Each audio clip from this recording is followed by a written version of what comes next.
Amụma na-ebu Mariama. Amụma na-ebu Mariama o.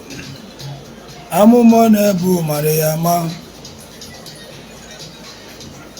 Ebuka nwa nọzi obi.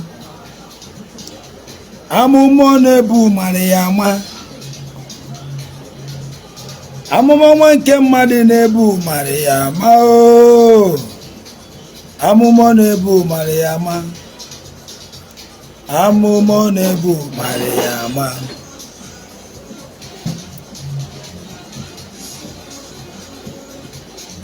Biko ọmụ ka na-akpọ ije ụwa ịbata biko ịpịa aka na share button ka others na-abata.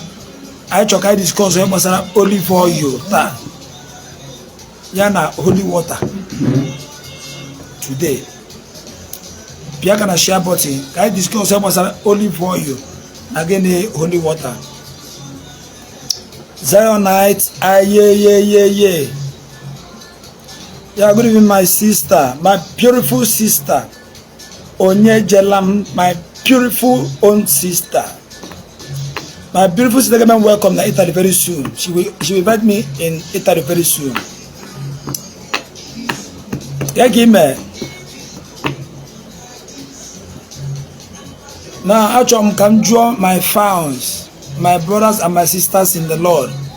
Maka ndị mụ na ha na-ebe awụ ndị na-eme ka nsi eme mụ na ndị egere na ndị mbụ enwe ha mmekọ ma ndị na-aza matras achọ m ka m baptize afọ ya taa afọ ya wụ matras eme asụsụ akpọzi n'afa so ihe ma na-akpọzi ya na-awụ matras kuma ya na-akpọ matras ya matras oh man akpozi from today matras so ya ba assurance the kind of lies on our compose we better na social media when I want them when they cage people's brain na brainwash people come to na map but I go full time ya ba asini na mma to first chance ni one after the other. So ndị mụ na ha na-emekọ ihe ndị na-eme ka nsi eme ndị na-aga na mmụọ ka nsi aga na mmụọ. Before I banye na our program ka ngụkwa egwu ọzọ. Amụma na-ebu Mariama. Amụma na-ebu Mariama o. Amụma na-ebu Mariama ndị na-ewu anya ọkụ. Amụma na-ebu Mariama. Ndị na-akọtọ ya amụma na-ebu Mariama. Amụma na-ebu Mariama o. Amụma na-ebu Mariama o. Amụma na-ebu Mariama. Nwagenu ntị achọ ka m mepesa ndị mmadụ anya ihe unu ga na-emere m uwe na-apịa aka na share button ịbatagwa m countries is a watch pịa aka na share button idere countries piano aka na share button ka people na abata na afụ the program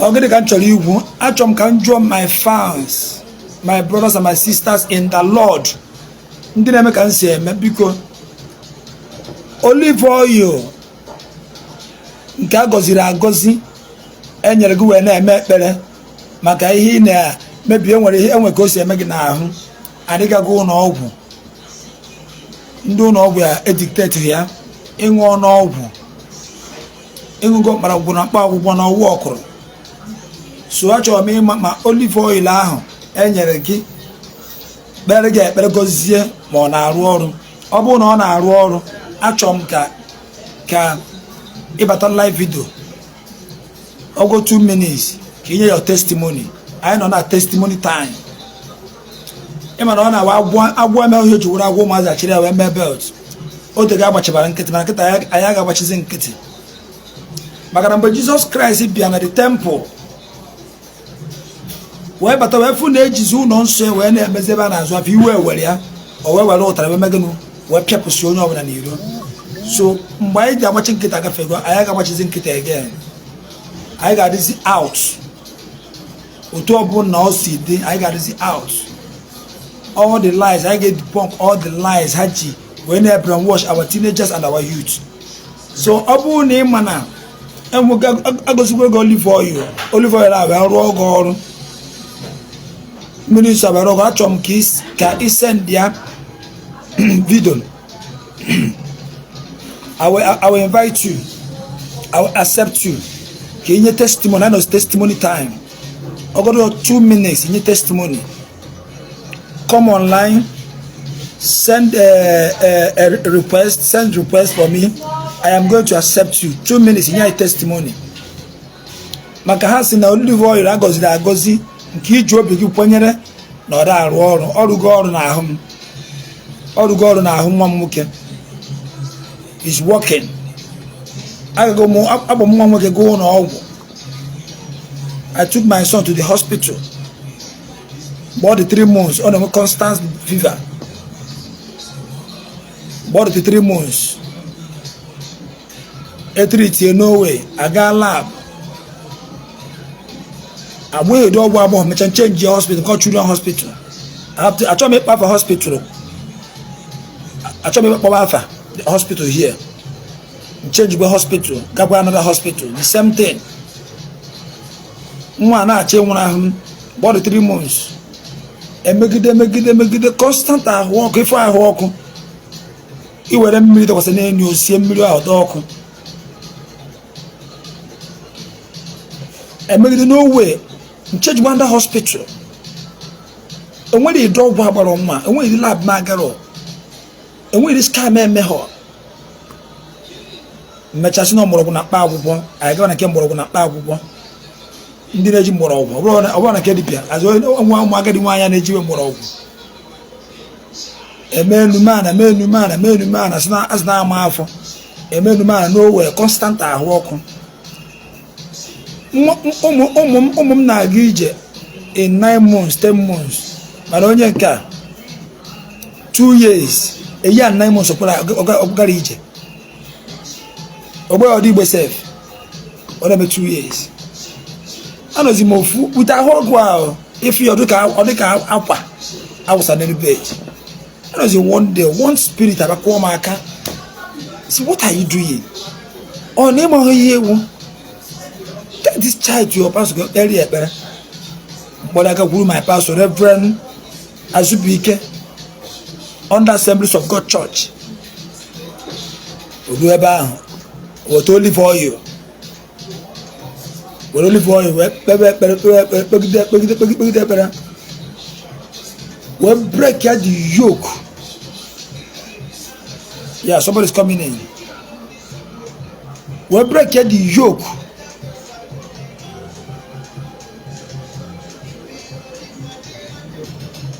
But since that we run now, woman, now 6 years on island, very healthy. The only for you, don't put the open, we have body oil. The only for we have body oil. Is it the miracle of God? Ijowa. I want them. Good afternoon. Oh, good evening. Good evening. Yeah, fine. Oh, the bag game. Them. Yeah. All right. So, yeah, I need to be like it happened there. And the case I think but there are mattress. And you go me mattress. My house was never so. And you go me a baptism mattress. No, there are one only for you. Seraphic oil, there is power in it. Seraphic oil, there is just go to the miracle. Just on neutral ground. Your body like it's like good just 1 million in just ordinary water. Your body can go to that for the first time. So that there is no power in seraphic oil or in seraphic water. There is power in it. And the more I strongly believe in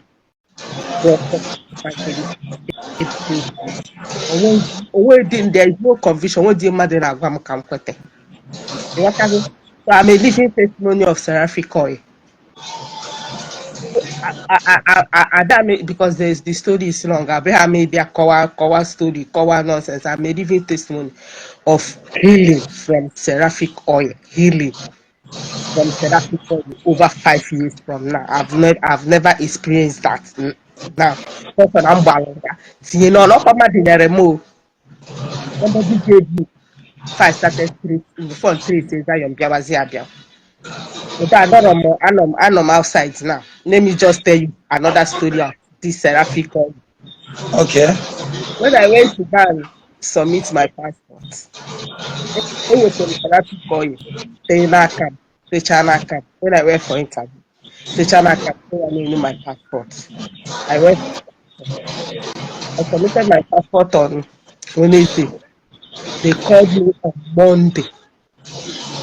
I picked up that all my traveling documents is ready.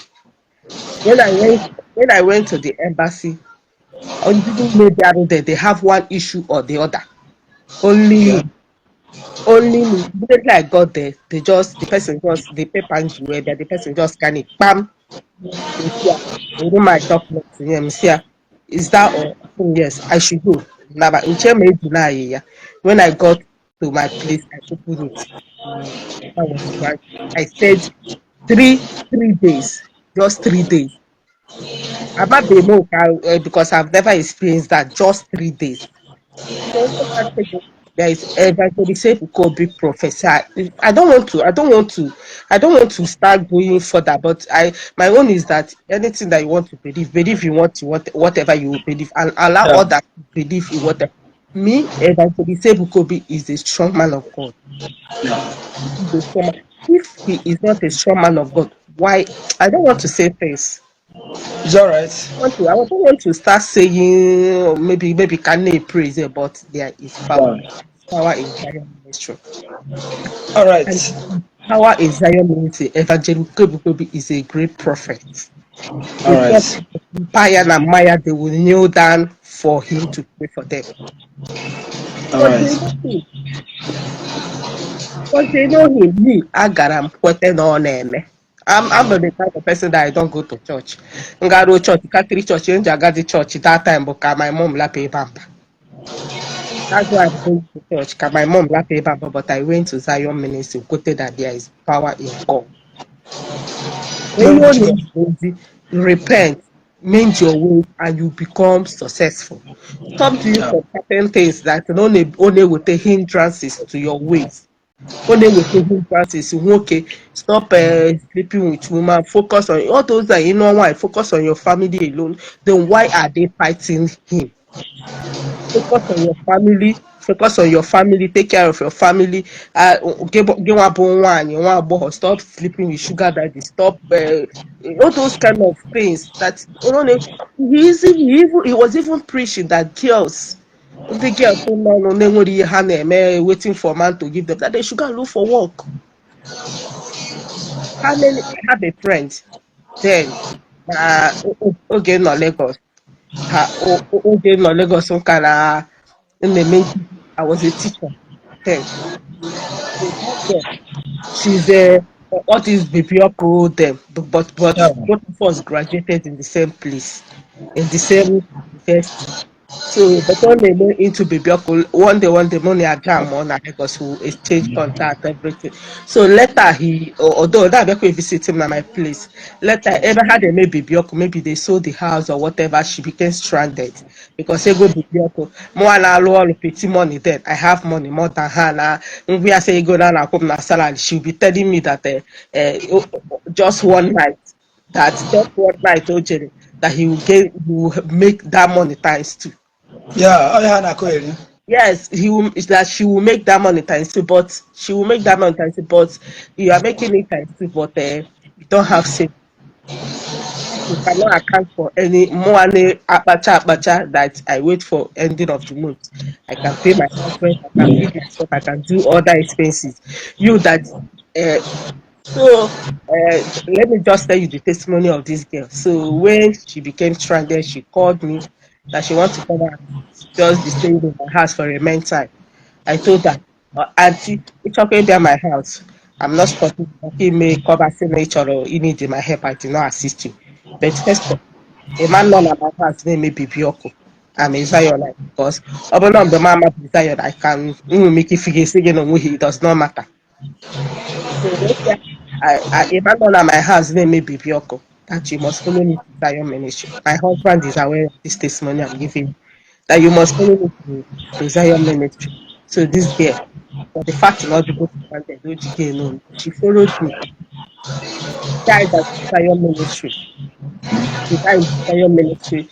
That particular girl, unlike you didn't name that place. Even she came back on Tuesday, Moagawa girl, she came back on Wednesday, on Sunday.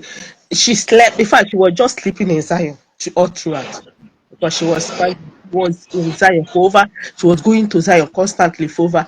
Owelute once particular at least Oga go Zion for like 2 or 3 months. Eventually, say because we relocate. She was like Uju. So we locate here. So co-locate here.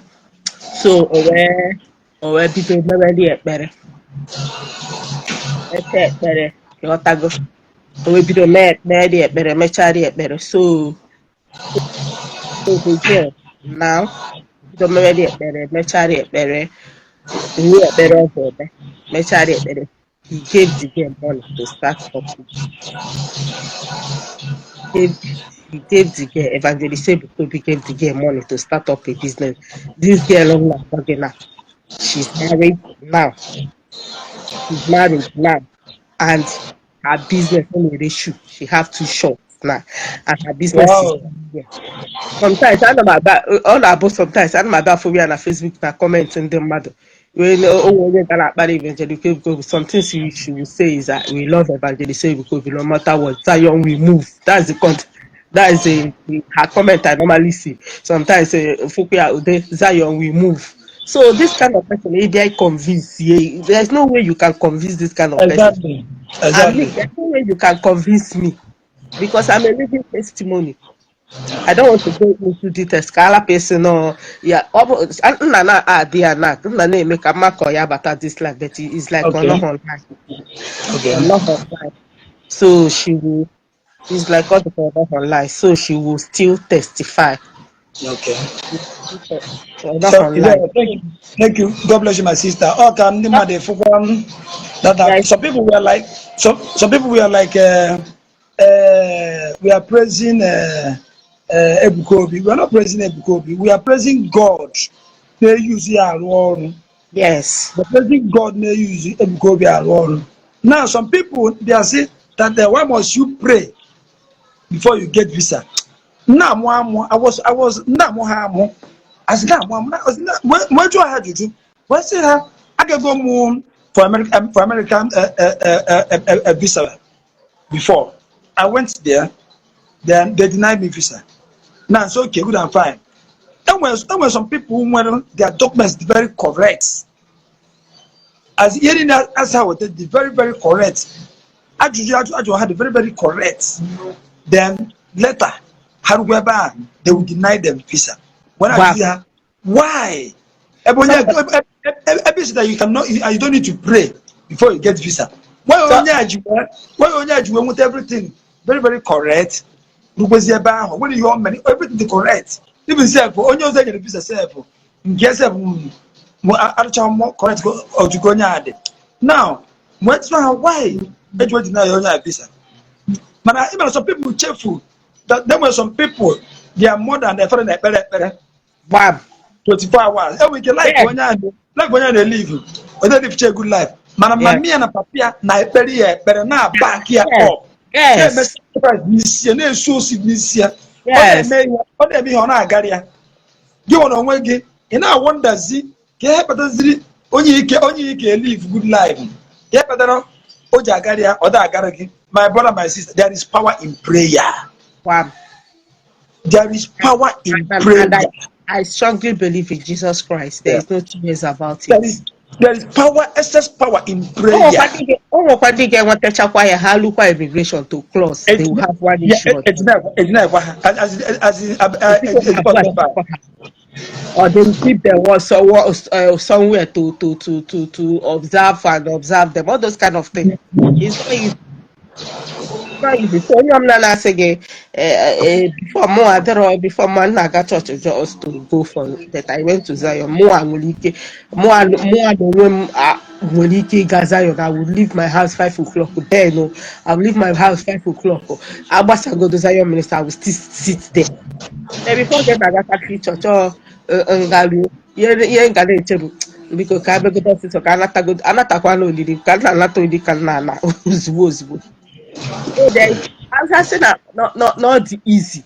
It is easy no never they say people need mad no need deceive people. It's not easy to deceive thousands and billions of people. Not Yes, there. yes. Monday, It's not easy. It's not easy. Can't do it. It's no it's come and up with the man on go and do it and deceive millions of people. It is not easy. Satan cannot give somebody that kind of gift. Devil can never give somebody that kind of gift. It is not easy. Devil, I want to devil get you up. What was in your notes? Yeah, yes. Okay, how we get when more souls and more members. Yes. So all those people now you just start from the grace. Yes, the evangelist people have the grace. Sometimes when I'll just call his name, say, Evangelist Gabriel, I know you are from God, you are a man from God, I tap from your grace. That thing, I feel like this, successful. I tap from the grace of God upon your head. Mommy Joy, send request again. Sorry, I added you, but on network, send request again. All right, my sister, thank you very much. I really appreciate for you coming in. Thank you very much. Can I got this award? UK, you are welcome. You are blessed. Chubu gana ebuchi na edu no. amen. One. All right. Because any other person should come in and testify. Okay, I'm accepting Mommy Joy from Belgium to testify. Yeah, I know testimony time. Zion, we move. I am a Zionite. I'm not Belgium. I'm with a group here. Yeah. So I want to. Yeah, my first time of coming to your program, and I'm so happy. I'm in, and Right. actually give that encouragement to keep on. Unu wa nọ n'ala Igbo si ka anyị ghara ịgbachi nkịtị ihe a na-emebila ha anyị n'anya. Yeah. Ndị bịa group onwe ha ịpụta bịa bisa anyị ka anyị laghachi back to our root. Laghachi back to our root. Chineke agaghị ekwe ka n'anya n'ihu anyị ka e na-eduhie ụmụ anyị ụzọ. Little boys a na-agaghị eshi ụzọ na go back to our root. Onye gwara gị na Chineke anọdụ gwa onye ahụ na ọwụ onye ashị. Ụmụnne m, Chineke na-eme exist. Ekpere prayer work. Prayer na-arụ ọrụ. I'm a prayer woman. I can testify the goodness of God in my life. So I urge everybody to be prayerful. Mothers, be prayerful. Ebe ụmụ ọ na-eme n'ihu ha ga-anọrọ n'azụ, ọ na-eme n'azụ ha ga-anọrọ n'ihu. Onye ọbụla gwara gị na Chineke anọghị, nwanne gbalaga n'ebe that person nọ. Gbalaga n'ebe that person nọ. Our brother Matthias kwan asị m Chineke ga-emere ya ebere, mepee ya anya ọsịsọ ka ọ lachita back. Maka onye kwe program ga ọma onye na-ekwu Matthias ịma onye mgbe ọmọmijọ anyị niile bidoro Igbo love themselves. Anyị niile bidoro Igbo love themselves a na-ekwu okwu ya. So some people pụta na-ekwu about Matthias. I keep nọ na Belgium here m na-achị ezigbote ọchị. My well Chineke ma ndị bụ ndị ya. Adọbụkwa ndị niile na-akpọ Chineke bụ ụmụ Chineke. Mana ana m agwọ ndị ala Igbo niile sị ka anyị bilite n'ọtọ ka anyị ghara ịnọrọ like this. Ala Igbo anọrọ n'ihu na anya anyị wee na-emebishi. Enwe freedom of worship. Isi na ọwụ nna ndị egede na ndị oke ọzọ nke like worship it and allow others to worship nke ha chọrọ worship. You get determine onye ọbụla ihe ọ ga-worship. So I urge all of you na ability, let everybody use their platform and be preaching the gospel. Gwawakwa na ndị mmadụ na Chineke nọkwa. Chineke na-emekwa exist. Onye kwakwara gị na Chineke anọdụ na atụkwashi. God na-eme exist. There is still God. God nọ. I got get pro because of a lot of things in them and ụfọdụ ụmụnna anyị na-emegachi ihe dị iche iche apụtazi I denounce Chineke. I denounce Chineke na Chineke. Onye gwuru unu na Chineke anọghị. Unu ọmụ ihe Chineke na-emere anyị on a daily basis. On a daily basis. So I just want to say thank you for your good work. And ma ahụ aka ọrụ gị. So Jishike. Thank you, ma. You're welcome, ma. Ụmụ Chineke anyị nwe mmeri. Yeah, We amen. go nowhere. We go nowhere. Right, One of my brother, Jishike. All right, bye-bye. Oh. Bye-bye, my brother. Yeah, because when another person with testimony, I know testimony time. I know testimony time. When I was on with testimony. You can come in if you have testimony. I know testimony time. When with testimony, you can come in.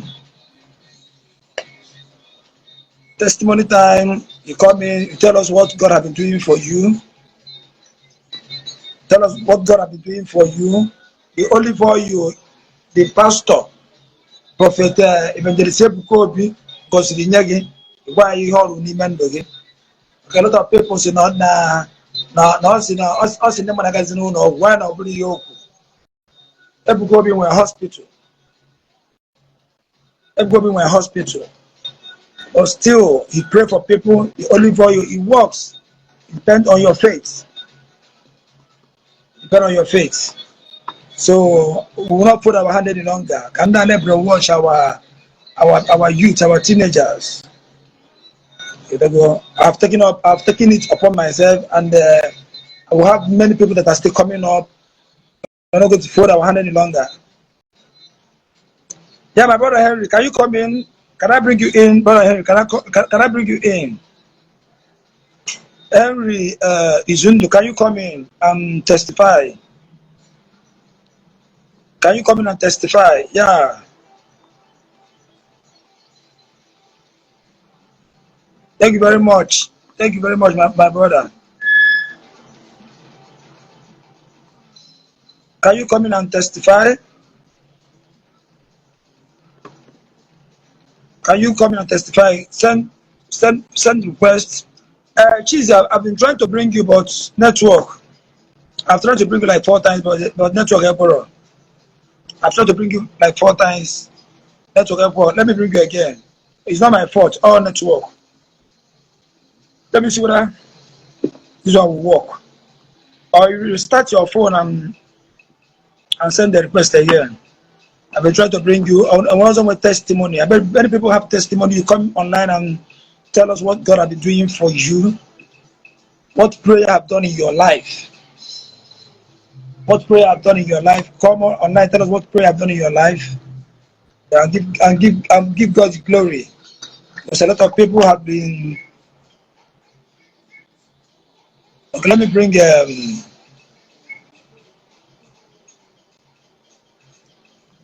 Let me bring our brother Izundo.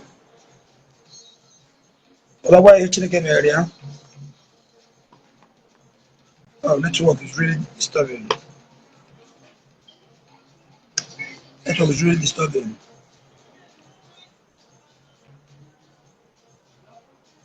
Network is really disturbing us so much. Okay, can you restart your phone and send the request again?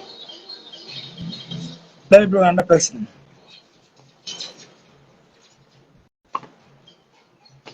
Okay, this one works. Yeah, good evening, sir, from Nigeria. Hello? Yeah, good evening, sir, from Nigeria. No, from Canada. Okay, thank you, sir. You're welcome, sir.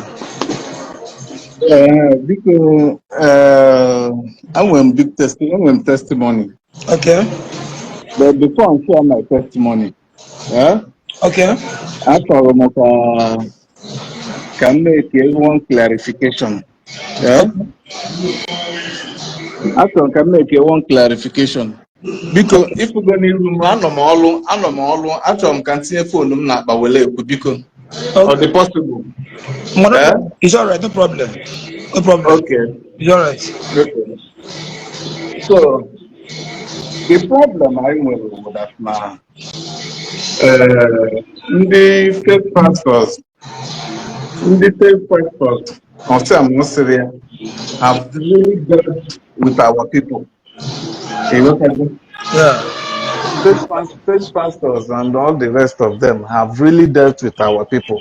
Yeah. So, onye gwazere obodo aka fake pastor say a fake church say a fake pastor gwara asịrị ya. Yeah. But ihe butechara all these things, all those people kpọrọ onwe ha na all were Christians before. Yeah. How are you? I'm good. Ihe butechara all those things bụ ndị kpọrọ onwe ha Christians before.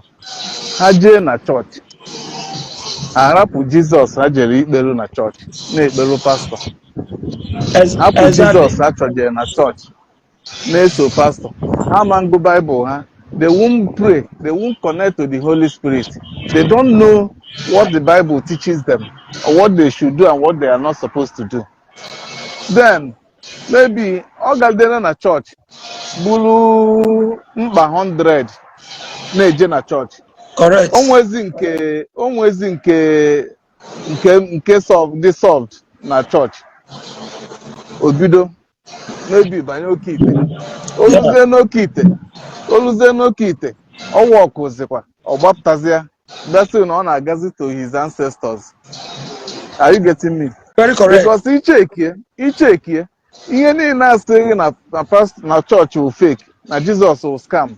Akwa ha ncha niile jee n'oke ite. Check them, investigate them. Ha ncha niile jee n'oke ite. And all of them failed them. Then that anger ka efuze ha ji welo emezi ha na-eme. You know? But akwa nkọwa ka anyị ga-eji wee na-akọwalụ ha. Na-eme ka ha na-amata na ha na-ejefe ụzọ. Na ha wụ ụmụnne anyị na ha na-ejefe ụzọ. Ka ha wee chighata azụ. Because now, even among us wụkwa Christians, onwe onye wụ Christian na-ege m ntị. Ya amalụ na ihe Jizọs promisela anyị wụ eternal life, ndụ ebighị ebi. Yeah. Anything short of that was jara. Anything ị nwetezi in addition to that was jara. Ihe Jizọs kwere nkwa wụ eluigwe. Ndụ ebighị ebi, salvation. Correct. So, ị na-eje church, na-eje for miracle, not some miracle ka iji ejelu church. If you are a Christian, listen to me, you will be the next person to burn your Bible. Yeah. Correct. Otu amata ya si Bible ọkụ ka ihe esi Bible ọkụ n'oge adịghị anya. Correct. But iwolu mkpa gị dewe n'akụkụ. Gee Jizọs ntị n'onu. Jụọ Jizọs, kedu ihe ị chọrọ n'aka m? Jizọs asị gị, gị akwa n'iko, gị emegide na mmadụ, gị emene masturbation, gị egbune mmadụ, gị emene yahoo, gị emene lesbian. Idebecha iwu ndị anụnwa, iwe sowe Jizọs. Ihe na-echekwa Jizọs awụkwanụ ka o gonye gị moto. Ma ọ ka ọ chọnye gị ọrụ na inwe ọrụ. Ma ọ ka o merụ gị nke a ma ọ ka o merụ nke a. Ihe na-esozi ewu maka ndụ nke ebighị ebi, ndụ ebighị ebi. In the process, inwetezi ọgwụgwọ nsọ ọwụlụ jara. Inwete amamihe ọwụlụ jara. Inweta ihe akụ ihe enwe ọwụlụ jara. But ka anyị ghara na ị na-eluzu focus ka ọ wụrụ teaching anyị ga na-enye these are our brethren. Because anyị bịa sị gị pastor bịa mee miracle, ka anyị na-eme ka ha mata na o nwere pastor nwere ike ime miracle. Onye na-eme miracle bụ Jizọs. And ọ na-eme mgbe ọ masịrị ya. Correct. Ọ na-eme miracle mgbe ọ masịrị ya. Yes. O nwere onye na-afọsị ya bịa mee miracle. Yes. You know. So be that as it may, ka m nyezie my testimony. Okay. Anọ m na Nigeria na-alụ ọrụ. My wife na-alụ ọrụ. Both of us were accountants. And anyị agbagotego n'ọrụ bekee, federal jobs. Mana every month I notice that na akwụkwọ salary mụ na nwunye m anaghị anọla anyị 2 weeks. Salary mụ na nwunye m anaghị anọla anyị 2 weeks ọgwụ. And every day problem a na-abịa. And ụmụ anyị akapekecha ụmụ anyị na-akwado ịba high school. So anyị wee na-ajụ onwe anyị kedu ihe anyị ga-eme na anyị need ime something.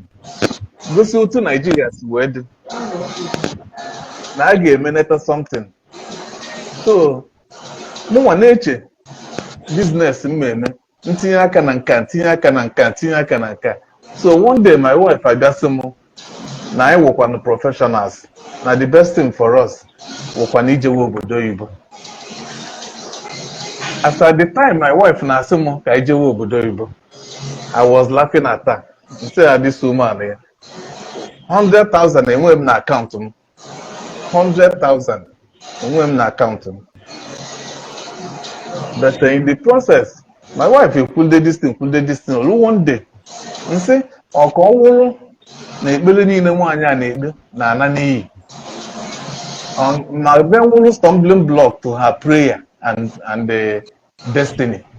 Mgbe gba onye one day wee sị ya biko, anything ịma you need from me ka m mee to support this process, I will do it. I support you. That day ka anyị bidokwa wee kwuo okwu obodo oyibo. Ọ sị m na ihe ọ chọrọ ewe from me na otu anyị nyere ya support now na ọ ga-agawazi n'iru. My wife everyday ọ na-apị kọmputa, ọ na-apị phone, ọ na-akpọ onye ọ na-eme nke ọ na-eme nke.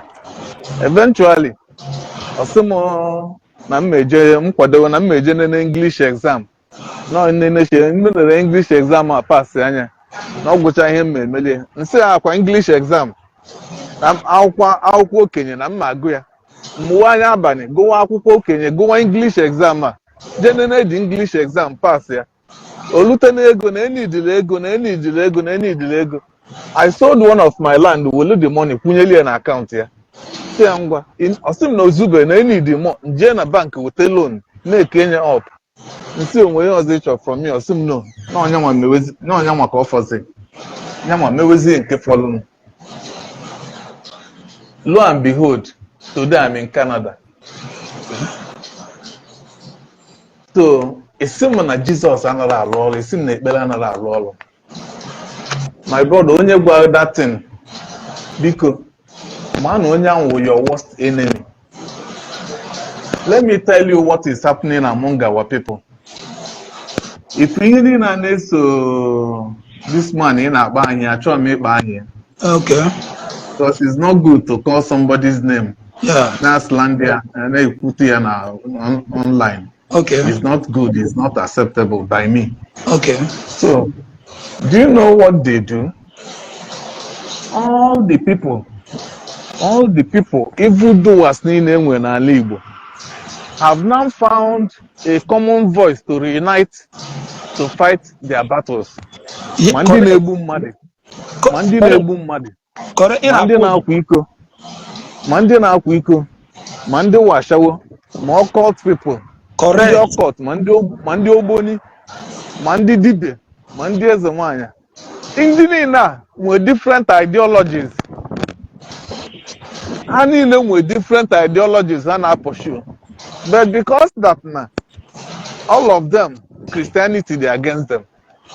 So now onye anyị na-akpa ahịa pụtezi okwu na a ga-emechi church, na a ga-emechi akwụsị Jesus ịrụ ọrụ. All of them abịaza n'okpuru abịaza zuo. Yeah. Ka anụwazi ọgụ. Tradition, culture. I've asked them, what is it about his life that shows no na-eme culture and tradition? Nothing. One, onwe dị echichi Igbo chiri. Ọwụ nze ọwụ ọzọ. Ị ga-eburu tradition hapụ Nsụka be nna gị bịa na Mkpọ na-eme tradition. Ebe nọrụ n'ihu ụmụ agadi nwoke ndị Igbo gbuchi okpu red na-awa ọjị. Ha na-ata. So my brother, biko, let me conclude so that okay. Yeah.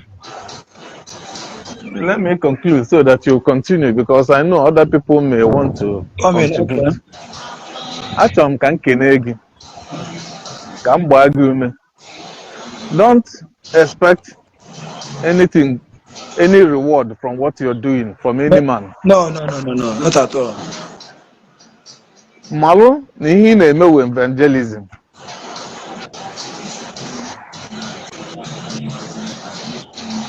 Ịghọta ihe m na-ekwu? Yes, very well, Manu Inegusa. Malụ na ihe ị na-eme with evangelism. Radical evangelism.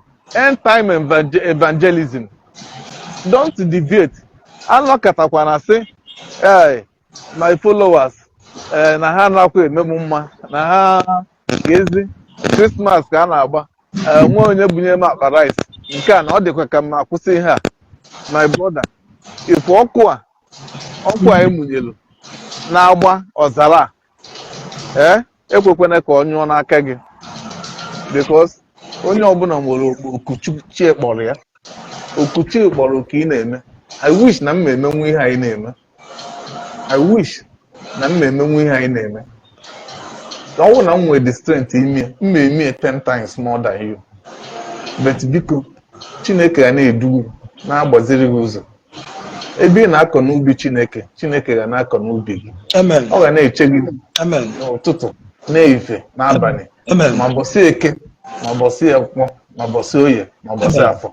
Maka ha bịa, I na-ekwu okwu tradition, culture. They don't know anything about tradition and culture. They don't know anything. So, biko, Chineke gọzie gị, oh. Thank you, sir. Thank you very much. You're welcome, sir. Thank you. Yeah. Sir? Thank you very much. Yeah, because I want to also talk about I give us testimony in American. I want to talk about I give us testimony in American.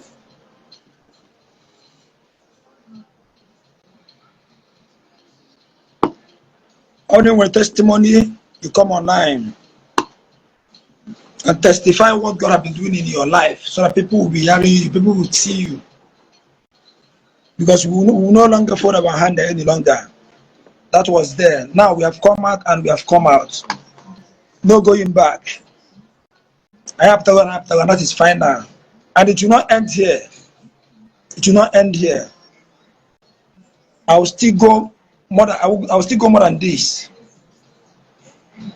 I'll still go more than this. Cheesy, I've tried to bring you in. God knows I've tried to bring you in. I'm the one testimony, but I'm the one testimony, quite all right.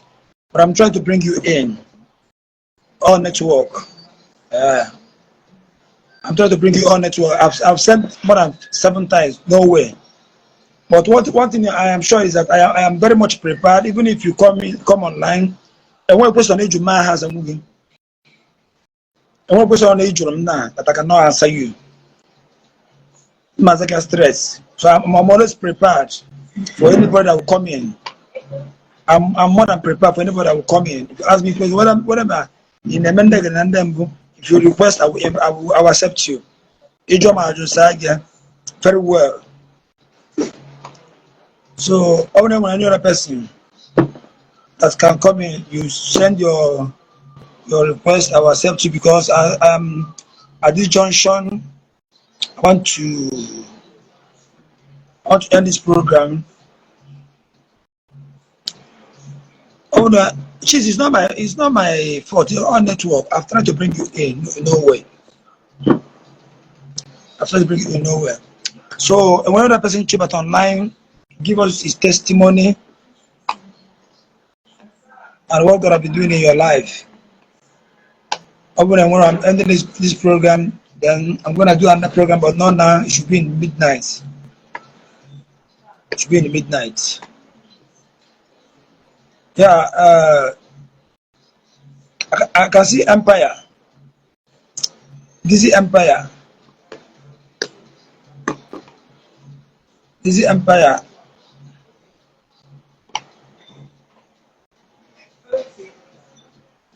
I can see this Empire.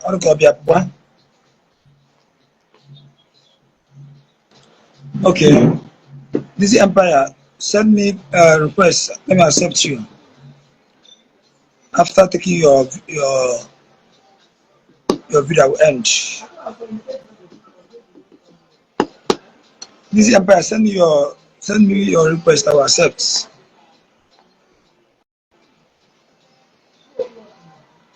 Rosemary Okonkwo Keki, how are you?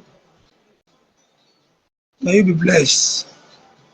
Nelly Froze Mwaise Chubugozegi.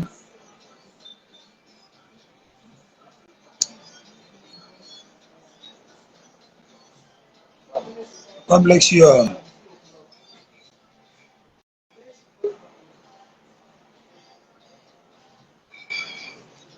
Please share this video. Share this video, please. Opening and watching me, share this video. Share this video. I'm going to do a powerful program tonight again. So I'm ending here. Thank you for every people that comment. Okay, Rosemary, you want to come in? Rosemary Okoko want to come in to share her testimony with us, what God has been doing in her life.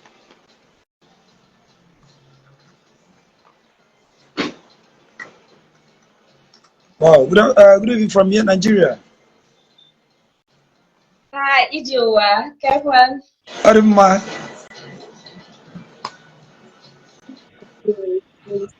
I can't hear you. I can't hear you. I'm calling from US. From where? US. US.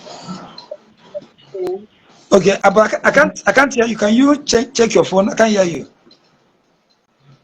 Oh, okay, take the speaker.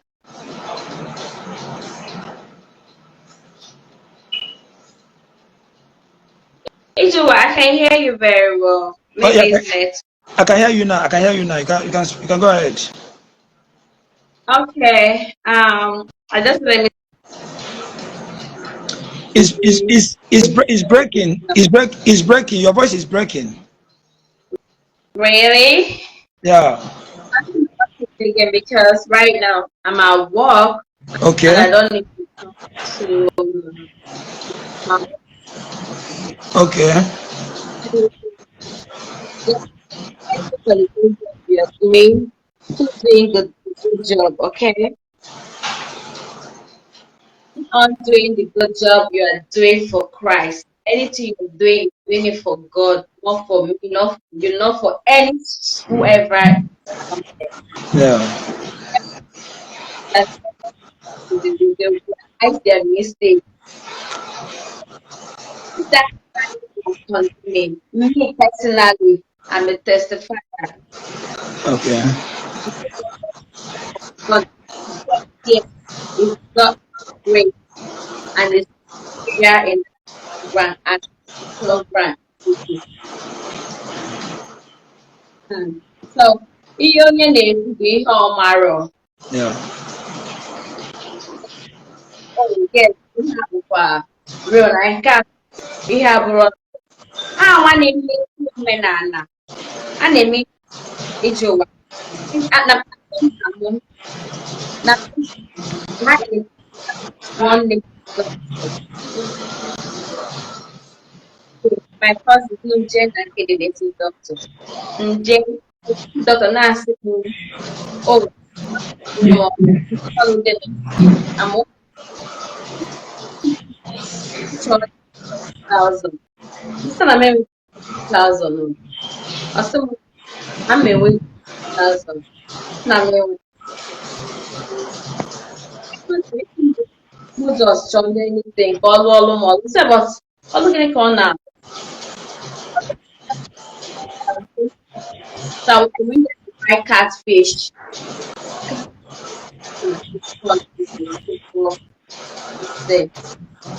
At the end of it, I gave the doctor 50,000 because I told my father I'm going to give him cash. So I transferred the money to my cousin. My cousin gave it to him. My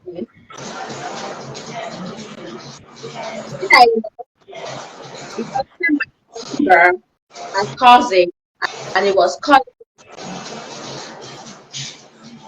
is a native doctor who is married with adult kids. Grown up. As they are condemning Christians, they don't know what so-called religion, their Omenala and whatever is doing to children. Is their children fitting?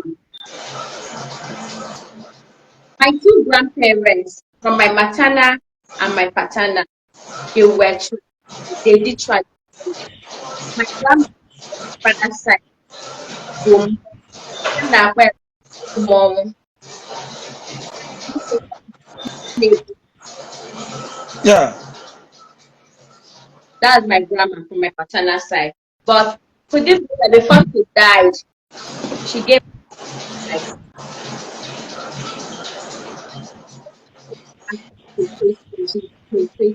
she did that baptism and she started communion at the church. The same that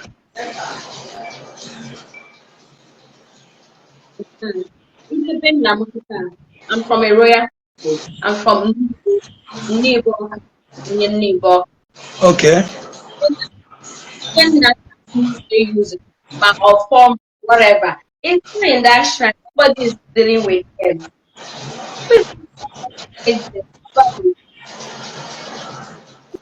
I'm ready to go back to the idol. I'm not ready to go worship an idol.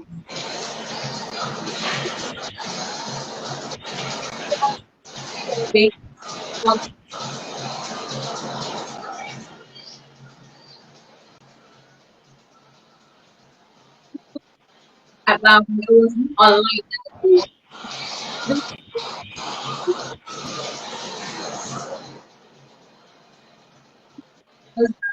He says something about my daughter. It's that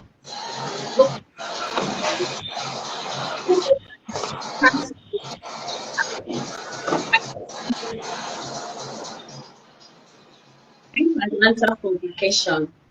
I'm not formal.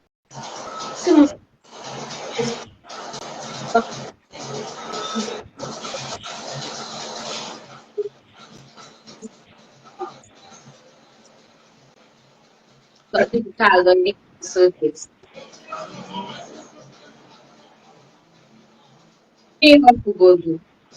So if it's not pray is the master, is your Lord and your personal savior. And to do that. This prayer with my daughter, I had to go back quickly to bring them. They didn't think that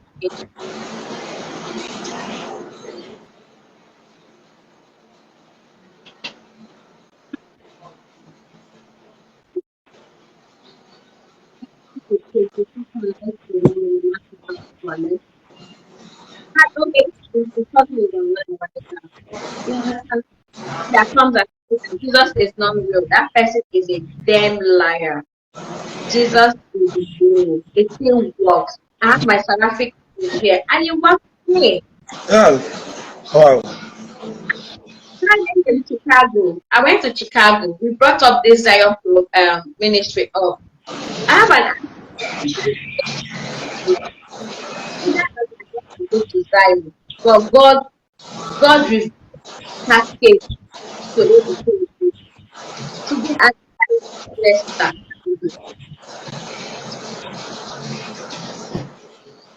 to know about Zion. She started going to Zion. That she was not a Zionite. But ever since Ebukobi located her through her daughter's friend, and she got her healing, and her daughter got her visa, since then she came to be in Zion. Wow. Glory be to God. Because if you name Omenala Igbo, look at their life. They are all riffraff. Exactly. How can you compare darkness and light? It's not possible. So they know what they're doing. Very well. It's not that after all, in case you know nobody see Omenala Igbo, it was once a Christian. If I remember when I was in Nigeria, that is foundation. I'm a Christian. Foundation now was not that week, but I used to donate to their whatever foundation then in Enugu.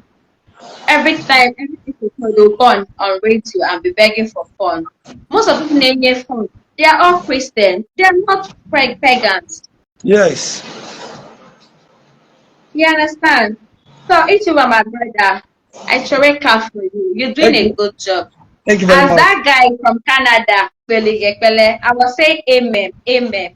Don't look on any man. It's all right. This battle is of God, it's not of you. Yeah, yeah. It's not of you. Ndị na-ekwu give them destiny. Onye ma na o nwee si na abụ ya bịa n'irufe esi gị one on one. Exactly. You understand? All the ranting, blah blah blah, blah is on social media. And everyone comes, you can't come and meet you one on one and say trash. Exactly. You understand? All right. I am so grateful for you. I'm so happy for you. God will keep on protecting you and your family. Amen. Everything you do, you will get favor in the name of Jesus Christ. Amen. Amen. All I right. will inbox you later, okay, Okay. Joba? It's all right. Thank you very much. Bye bye. I will inbox you, right? All right. Thank you. I think I'm going to stop at this junction.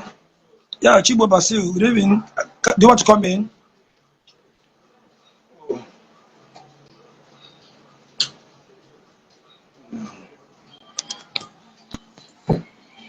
Chibo Basil, do you want to come in? Ujenna, God bless you. I think I'm going to stop here because I'm going to handle another program in the night. May God bless all of you. Chibu Gozum, Chibu, do you want to come in? And when testimony to get, you have any testimony to give us? Igbo, give one online.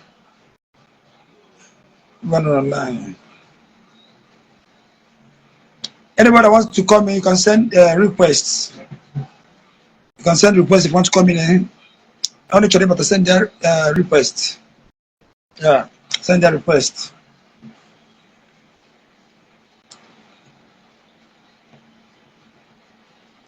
I think at this junction, I'm going to stop. Thank you everyone, and God bless you all.